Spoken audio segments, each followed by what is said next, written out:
So let's say what you want to do is you want to go ahead and add in more fields to your form. So here you can see that in the editing page right here, I have a custom form. And let's say I want to add in a check box block right here. In that case, you can click in between two forms right here and type in, let's say, for example, checkbox, and then you can see that I got a checkbox right here.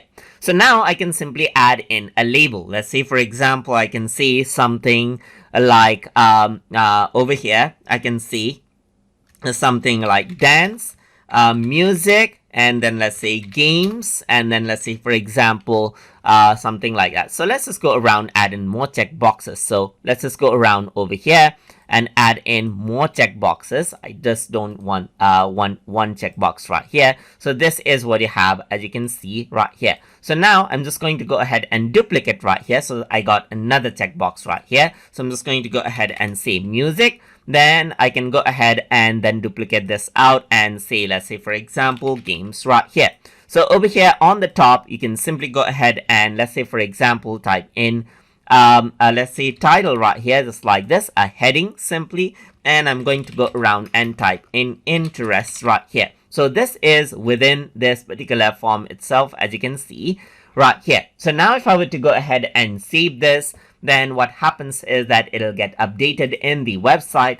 And then if I were to go ahead and expand, then you can see that I can go ahead and select multiple choice in the form as I wish.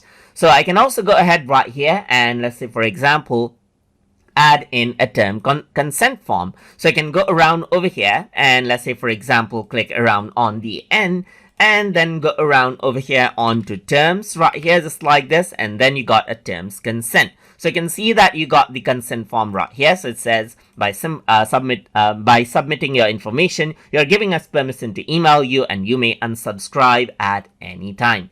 Email, or let's say, for example, or call you. So I can go ahead and add in and change that consent form as well. So now I can go ahead and move this above the form right here, and then that is the consent form as well. So once you click on submit, that means you agree to this consent form right here. So if I were to go ahead right here, then you can see that I got these checkboxes right here, plus this consent form as well. So that is how you can go ahead and work around with checkbox block and terms consent block inside of wordpress.com. So I hope you guys learned something as always. And as always, please like, comment, share, and subscribe.